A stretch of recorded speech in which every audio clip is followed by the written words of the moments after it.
I raised her. I was there the day she was born. For 50 years, I believed. At 75, I learned something that changed my whole life. It's strange how life can feel so certain, so beautifully constructed.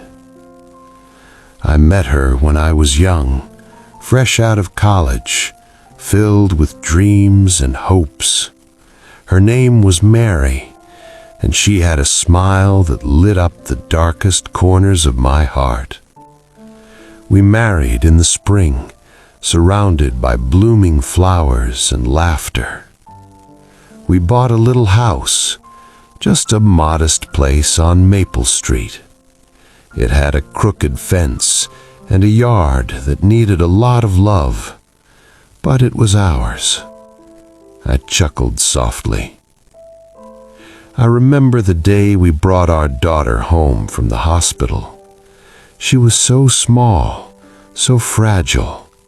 I held her for the first time, and in that moment, I knew my purpose.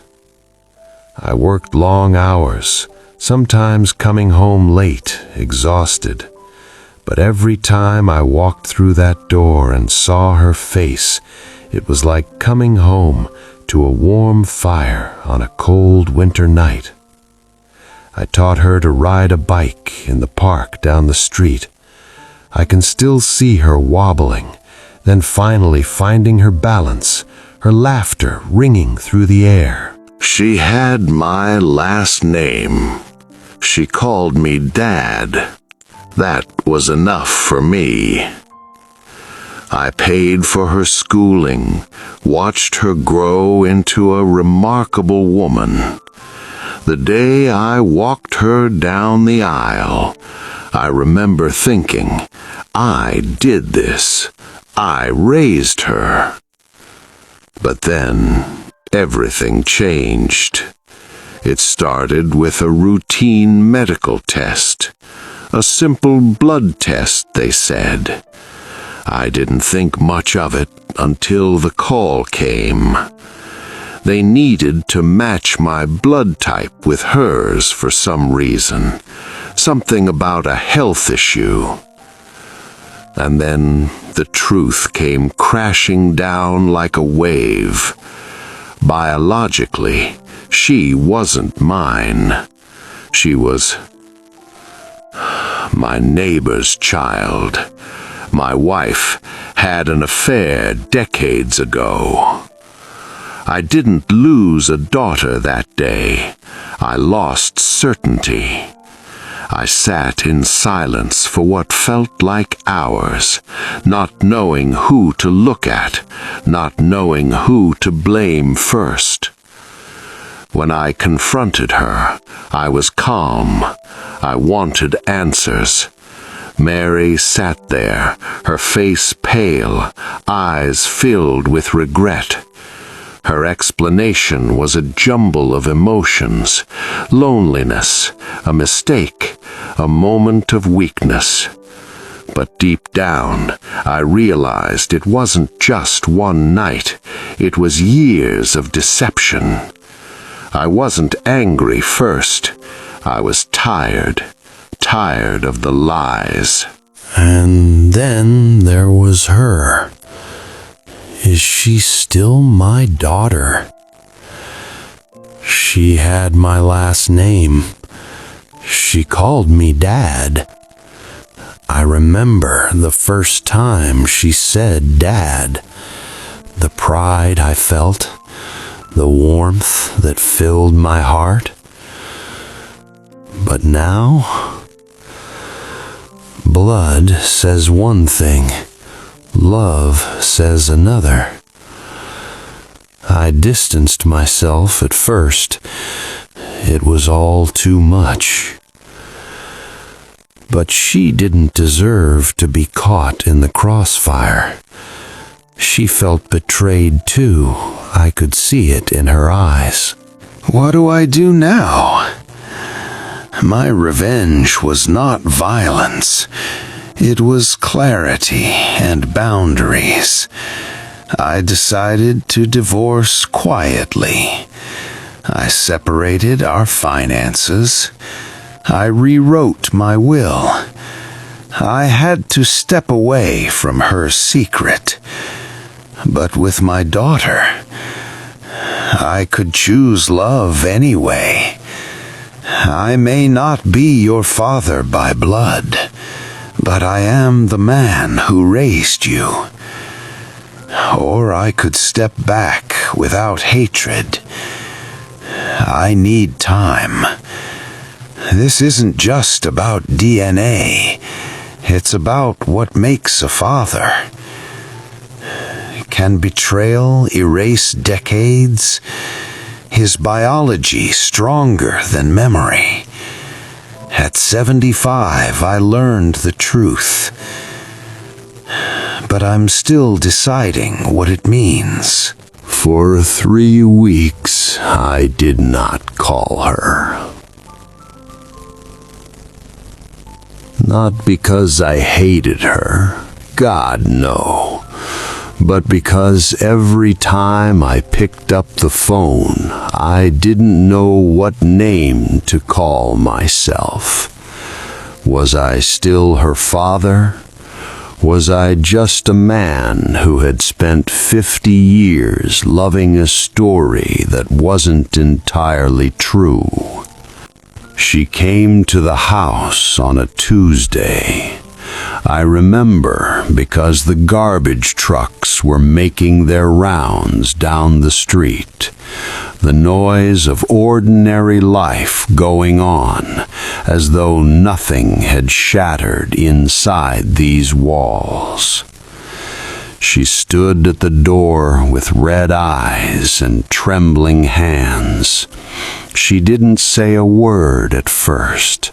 She just looked at me the way she used to when she was 8 years old and had done something wrong, waiting for me to speak first. I let her in. I made tea. That's all I knew how to do. Make tea. It's what my own father did when things were too large for words. We sat at the kitchen table, the same table where I'd helped her with homework, where she'd told me about her first heartbreak, where we'd celebrated her promotions with cheap wine and loud laughter. She said, "Dad, I didn't know." And I believed her. That was perhaps the only clean, unbroken thing left in all of this. Her innocence. She had been deceived too, by her mother, by the silence of decades, by a secret kept just long enough to become normal. I told her I needed time. She nodded. She understood. Before she left, she hugged me. Not the polished adult hug she gives at family gatherings, but the tight, desperate grip of a child afraid of losing something she cannot name. I held on. I held on for a long time. His name was Gerald. Gerald Whitmore. He moved in 2 houses down in 1971. Friendly man. Good handshake. Always brought something to the block parties. Homemade hot sauce, I think. I borrowed his ladder once. We waved at each other across our lawns for 30 years. He died in 2009. Heart attack. I went to his funeral. I let out a short, hollow laugh. I stood at his graveside and felt nothing except the usual passing sadness one feels for a neighbor. And all that time, the secret was already there, already alive in the living. I thought about him a great deal after the test results came back. What did he know? Did he know? Was there a version of this story where he was just as deceived as I was? Or was he aware, smiling at me over the fence, watching me raise his child and saying nothing? I will never know. The dead don't explain themselves. And maybe that's mercy. Because if I knew he had been aware, if I knew there had been smirks exchanged, or worse, if he had watched my daughter grow up knowing what I did not, I don't know what I would have done with that. At 75, some truths are kinder when they arrive without full detail. What I do know is this: he never had to live with the question. I did. I still do. We were married for 48 years.